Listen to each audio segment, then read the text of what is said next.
Hello everyone, welcome to my channel. I hope everyone is having a wonderful day. It began like any other crisp autumn morning in London. The red and gold leaves danced outside the ITV studios as Good Morning Britain rolled into its second hour. Susanna Reid was seated at the desk, flanked by a perfectly suited and unusually calm Richard Madeley.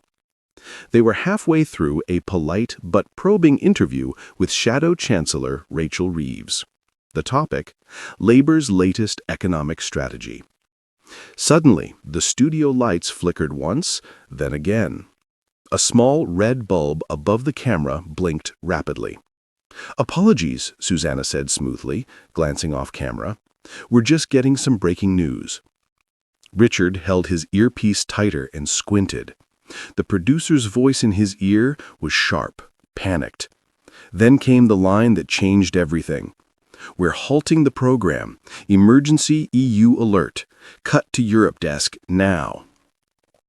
The screen froze for a split second before cutting to a stark, deep blue EU graphic. A bold yellow banner screamed, "Urgent EU alert. Suspension of UK-EU trade talks imminent." Within seconds, social media exploded. Viewers flooded X, formerly known as Twitter, and TikTok with clips of the abrupt cut. Conspiracy theories flew faster than facts. But what had triggered such a move, and what did it mean for Labour's rising star, Sir Keir Starmer? Hours earlier in Brussels, quiet murmurs had begun to circulate inside the Berlaymont building. An unconfirmed leak suggested that the European Commission had discovered a covert clause in the UK's proposed regulatory alignment bill, a clause allegedly allowing British firms to bypass EU environmental standards under certain trading conditions. Though minor on paper, it was perceived as a breach of trust, one that could jeopardize the fragile post-Brexit détente.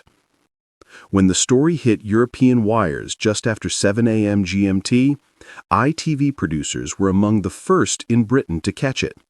And with Starmer's Labour Party polling ahead and promising a closer relationship with Europe, the implications were explosive. Back on GMB, the mood had shifted from polite politics to geopolitical tension.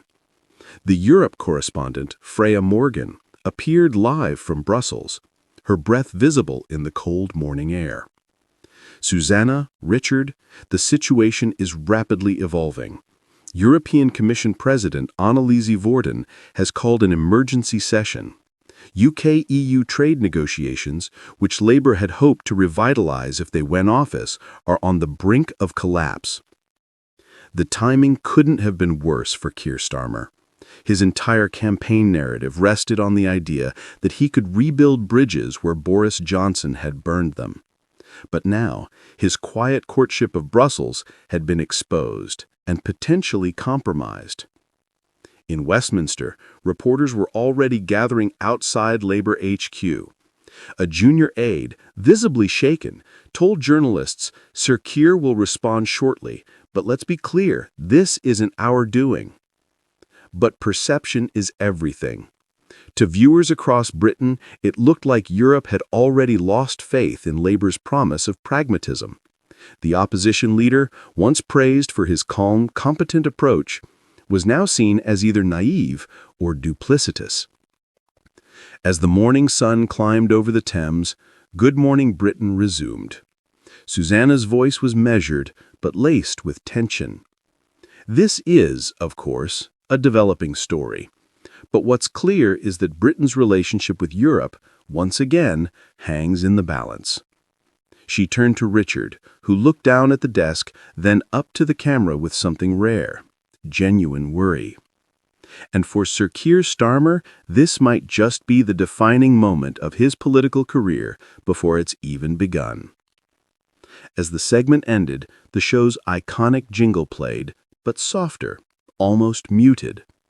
The Britain that had tuned in for breakfast had woken up to a political earthquake.